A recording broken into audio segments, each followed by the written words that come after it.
This is the AMA Motorcycle Hall of Fame Heritage Award. It'll be presented today by Steve Kotowski, who I think would agree that more importantly, it's going to be presented by three-time MotoGP World Champion and AMA Hall of Famer Wayne Rainey. To Anthony Giannacco for his beautiful 1983 Honda to factory RS 750 flat tracker. I know this bike's got some amazing history. Anthony, can you tell us a little bit about it? So this bike is a Ricky Graham factory tribute bike. It has all the factory parts, and it's something that I always dreamed of having. Grew up on the Monterey Peninsula and was good friends with Ricky.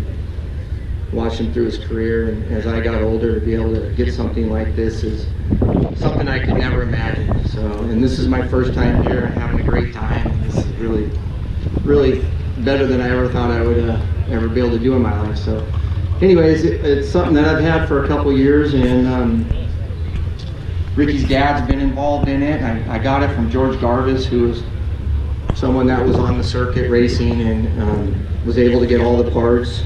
The seat is from Honda. They sent it to us, and it's the original seat from Ricky. And other than that, it's just something I'm really excited to have, and I want to thank everybody for having me in this great award. These are really cool bikes. I remember they came out, back then they used to run a mile at Louisville, the same place they're running a horse race today. And Honda won. And Harley riders went nuts. They said if you had a gold wing in the parking lot, it was usually tipped over when you came out. They were so upset to see these win. I watched a slow motion picture one time with Ricky Graham riding one of these. It was just amazing the inside line he could take and make it hook up and go on around. It's a phenomenal bike, a phenomenal rider. It's great to see it. Thanks for sharing it. Well, Wayne, you spent a little time on the dirt. What was your experience with Hondas running up against them? Well, if there's anything I can share about my dirt track experience is it's a very difficult form of racing, but one of the all-time greats was Ricky Graham. I grew up with Ricky racing. When Ricky rode this Honda at the Springfield Mile, I believe he was the first guy to average 100 mile an hour for a lap in qualifying. But Ricky was magic, just unbelievable to watch him ride. He could do things on a dirt track bike that I was just fortunate enough just to see. So I think this is really cool. Anthony's done a good job with this bike, and I think it's great that we're all able to here to share it. So good job, Anthony. I'll point out there's still some people racing these today. Absolutely. Thank you, Anthony. Thank you, Wayne. Thank you, Steve, and the AMA. This is, I think this is a very fitting triangle you guys have going here. Nice. Appreciate the support. And Anthony, we hope to see you next year with a few more bikes. All right. Thank you. Thanks, Wayne.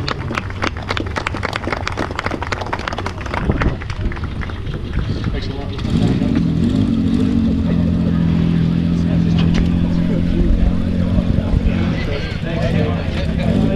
So this brings up our friends from Why We Ride. I'd like to invite Brian Carroll and James Walker up to the stage. There they are. The Why We Ride Award will be chosen by our future riders, racers, and designers. Children 12 and under have selected a motorcycle on the field that has most inspired them. I'm going to hand it over to Brian, who can do a little better job explaining to me what this process was all about. Brian, welcome back and thank you. Thank you, Gordon. You know, about 5 years ago when we were making Why We Ride with Gordon, one of the things that came out of the Quail was, wouldn't it be cool if we had a trophy where the kids, 12 and under, could vote for the motorcycle that most inspires them to be a rider, a mechanic, a designer, something like that, and we came up with the Why We Ride trophy. And we started that, and this is our 4th year in a row. And one of the things when the kids vote for it, they have to put on there why they voted for this bike. And we've had some great things, but this is actually one that you were one of the kids that voted for this year, right? So why did you vote for this? I voted for it because I like the way that the whole design just flowed through the whole bike. Engine matched with every single little piece of the whole bike. Oh, good eye. Yeah, so some of the owner is Fernando Cruz, a 1978 Yamaha XS750. The class was Japanese class. That's awesome. I had a 78 SS750 when it was new, and it didn't look anything like this. Very cool. And what a great award. It's so nice to have Why We Ride involved with our show. You guys bring a lot of spirit to this show. And if you haven't seen the documentary, you really need to.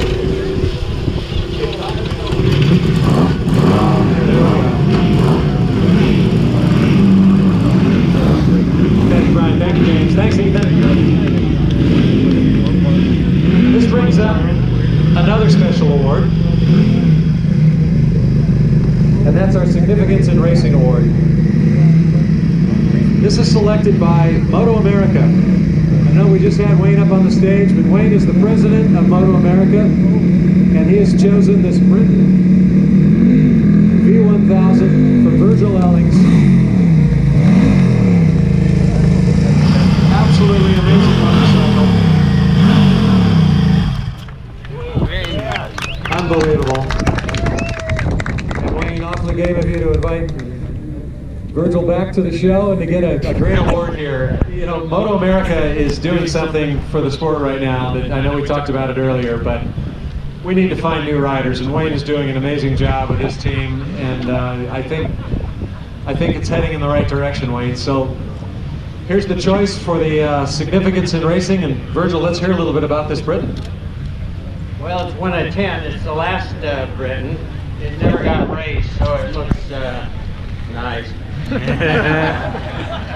I messed up many years ago when the Britain people got a hold of me. Do you want to buy this Bears Champion? Well, they hit me at the wrong time. I said, no, I had no interest in any of that crap. And several years later, we corrected the error and were able to get one. And so we're happy to have it. And it's a nice bike. We're not going to race it, though. I think you have to have a basket of parts if you want to race these things. These are really interesting. I was fortunate enough to be at Daytona when Britain showed up, and AMA didn't know what to think of it. It was like, you know, the books you used to read as a kid. Tom Nick shows up with a super motorcycle.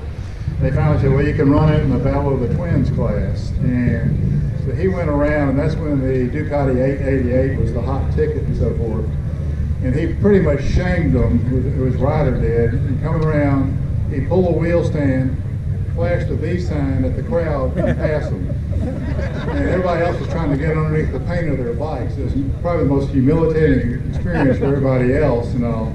But he's a very interesting person. There's some very good books about him and so forth.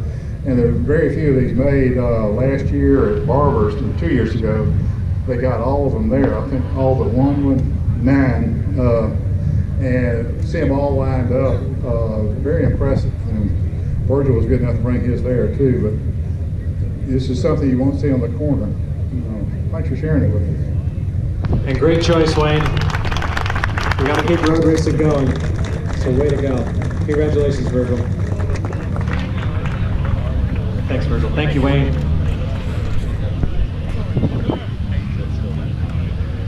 I'd like to introduce Mark Hoyer, editor of Cycle World magazine, to come up for the Cycle World Tour Award, which he's giving to Trevor Franklin with his 1980 Suzuki GS 1000S. And there's a great story behind this. Mark, we'd like to hear it.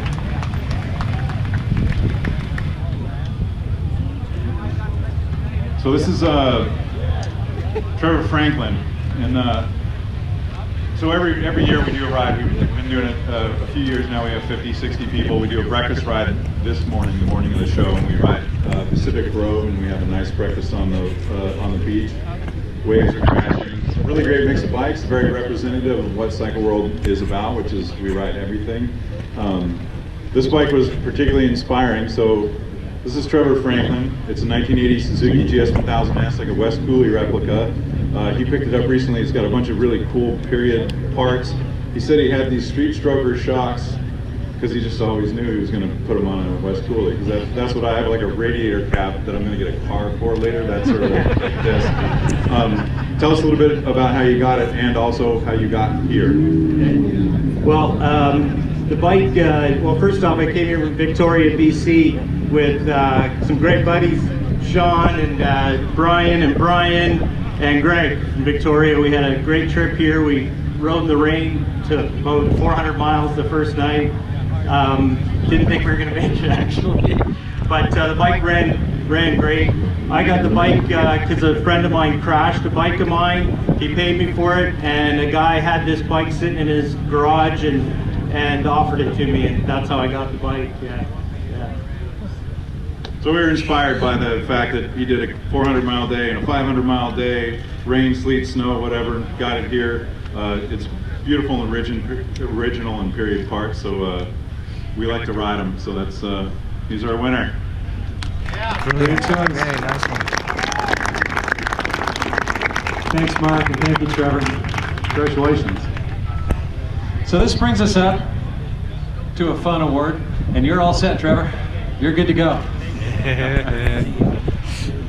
The HVA Preservation Award, HVA standing for Historical Vehicle Association, recognizes historically significant motorcycles and vehicles that have been scrupulously preserved and remain an excellent example of our cultural past and our national heritage. And this is the choice this year. This is Gary Landine with his 1942 Indian pre-war pick base.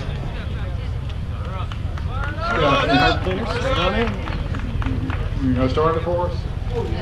Sure. Do a sound check.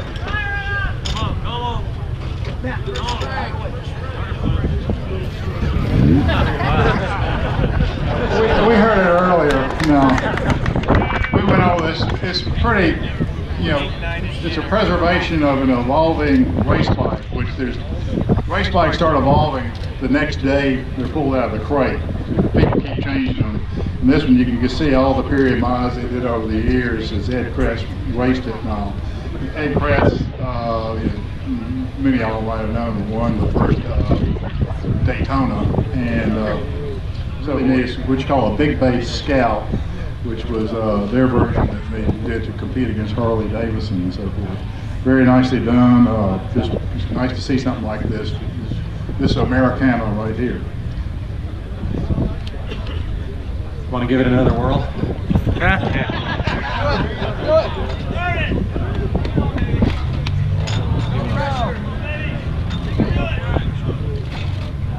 Okay.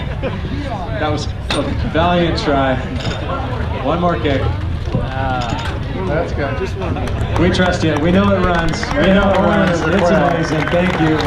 I was downwind from that carburetor cleaner, so I might be a little loopy for the rest of the presentations here.